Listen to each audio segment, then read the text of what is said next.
Have at it. Look,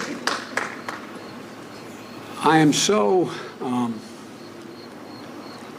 disappointed that particularly some Republican governors have been so cavalier with the health of these kids, so cavalier with the health of their communities.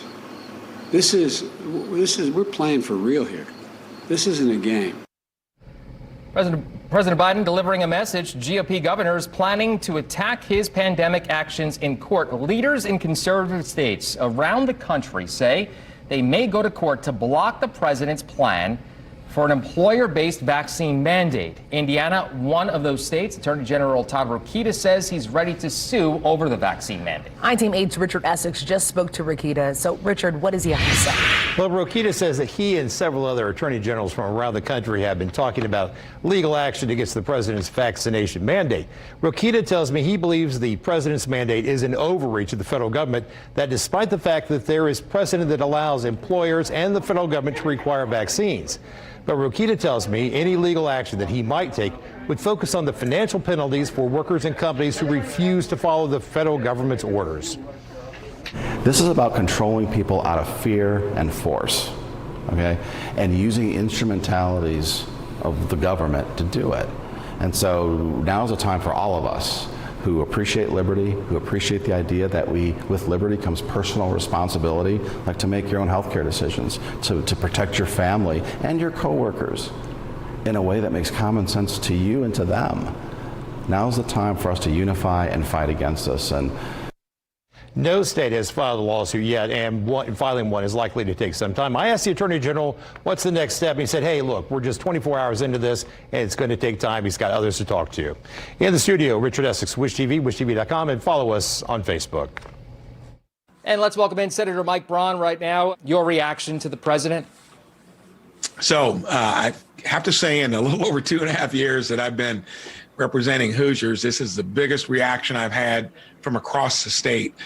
Not only, of course, from business owners, but individuals, just folks that really, in this case, I think from the governor through almost any state legislator, state official, including our federal officials that represent Indiana, it's across the board that this is government over the top, in overdrive. And I know the reason is there's frustration.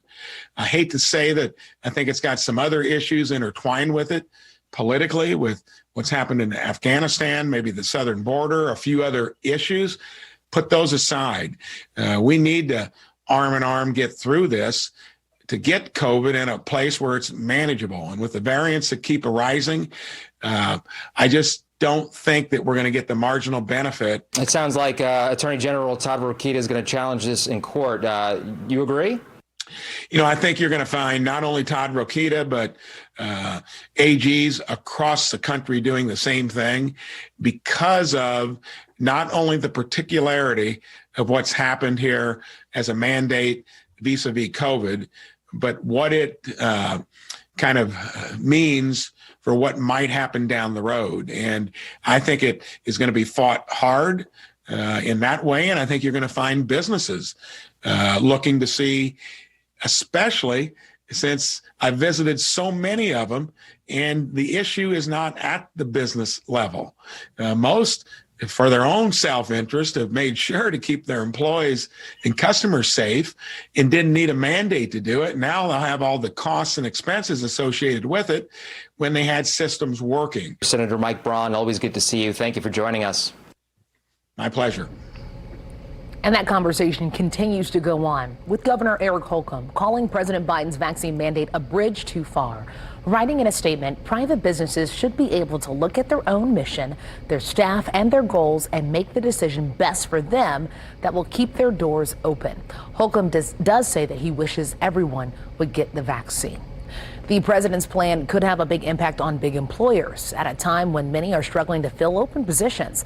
News 8's David Williams asked several companies' executives if they think the mandate is good for business. We have roughly 425 employees and we work in the aerospace, defense, power generation, oil and gas markets, nuclear, semiconductor industries. Mike Griffith is president of Indianapolis-based contract manufacturer Major Tool and Machine.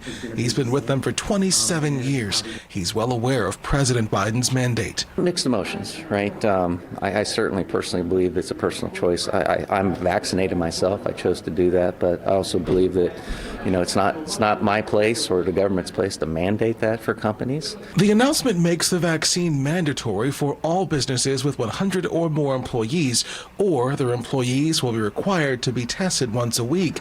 Companies found in violation of the mandate could face thousands of dollars in fines.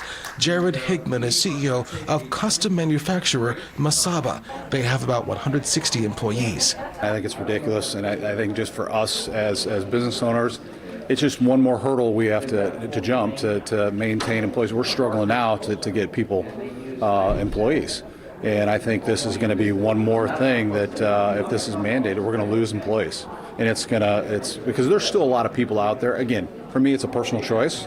I don't think you can mandate something like that. I really don't. Legally. Kevin Marks is president of Lock Joint Tube, which has over 600 employees in 4 states, including Indiana. I think everybody should go get vaccinated. The evidence is overwhelming, and for me, it's a pretty simple decision. If you're healthy enough to get vaccinated, go get vaccinated. But I disagree with the President of the United States on this topic. We shouldn't mandate it. One of the business executives told me they feel like the president's announcement coming out now will, in the words of the executive, throw water on a pretty hot economy. In downtown Indianapolis, I'm David Williams, Wish TV, wishtv.com, and follow us on Facebook.